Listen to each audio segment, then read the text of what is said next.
So this lesson is on literary devices characterization.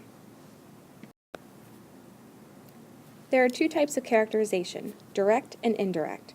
In a novel, an author will oftentimes provide you with details about a character directly, like the character's name, what the character may look like, but then the indirect characterizations would be things that we identify about the character based on their speech, their thoughts, the effect they have toward others, their actions, and then what they look like, how they dress, or other details that are provided through the eyes of other characters or a narrator.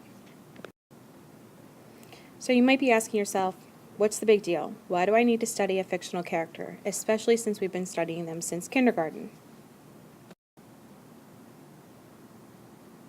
Because sometimes things aren't always what they seem. So to better help you understand why you should study characters and analyze them more closely, I've come up with the top 10 reasons to study them. Number 10, literature represents past societies. Of course, we learn about societies in our past through history classes, but literature gives us a different perspective.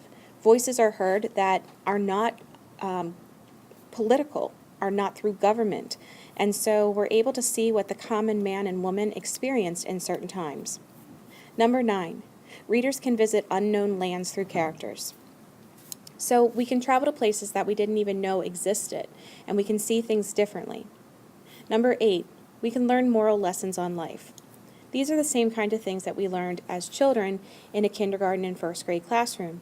However, even young adult literature and classic novels provide deep morals and values about our lives. Number 7, we experience different cultures and societies. Just like visiting unknown lands, we're able to identify with people that aren't like us at all, and maybe people who have different kind of circumstances. And so we're able to gain new perspective and insight into a world that we don't understand because it's not part of our world. Number 6, learn consequences for negative behaviors. Again, we can live through a character instead of having to learn the hard way ourselves. We can gain some knowledge and insight from others. Number 5, to escape from the real world and live vicariously through another person. Now, many of us will not be able to do everything that we've always wanted to do, and literature allows us to live through another character. We get to see things from different perspectives in business, or criminal novels, or social kind of issues, or anything like that. We can live through that character and learn from their experiences and who they are and what they get to kind of do in life. Number 4, to gain insight on others. Again, we only know the life that we've been given. We see things through this perception, this lens that we have been accustomed to know and understand our entire life. Most times we're not even aware of the ideas that we bring from our past into our current situations.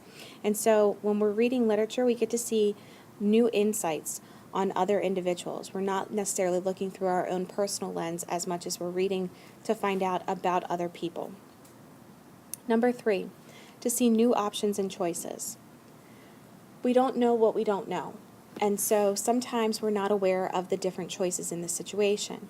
We've oftentimes heard people say, I had no choice. I had to do things this way.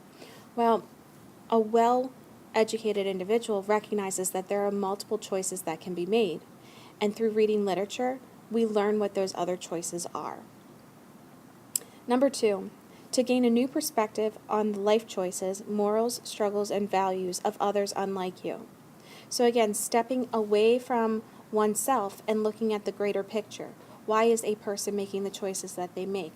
What is it about their life that either forces them to make a choice, make them think that they have no other choice, or put a choice upon them, make them do something that they otherwise would not have done? And the number one reason that we should study literary characters is because we'll never completely know another human being, because most will never reveal their every inner thought to us. And so looks can be deceiving. People are complex individuals. So reading is writing, and writing tends to be an outlet for some people. And so writing will sometimes reveal what many people are not willing to share out loud. That knowledge provides us with an insight of the human experience, our own personal existence. and insight into the world around us. And so maybe even us, the secrets that we keep. We can read a piece of literature and connect with an individual. And we can connect in a way that maybe we're not comfortable connecting with another human being who is right in front of us, a friend or a parent or a role model or someone along those lines. So that gives us a chance to kind of understand that other people are like us and they do share our experiences. And so, as discussed in class, there are several literary words associated with characterization and analysis. And so those would be the words in the left-hand column. Those are words that you can use throughout an analysis writing piece. You don't want to be repetitive in your writing, so those words there will allow you to kind of explore a character without repeating the word character a bunch of times through your writing.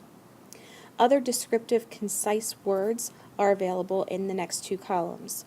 Again, we want to be very clear and concise. Using words like really and very do not add anything to the writing, but indicating that someone is naive. That gives a certain context for your reader to understand what it is about that character that you want to convey.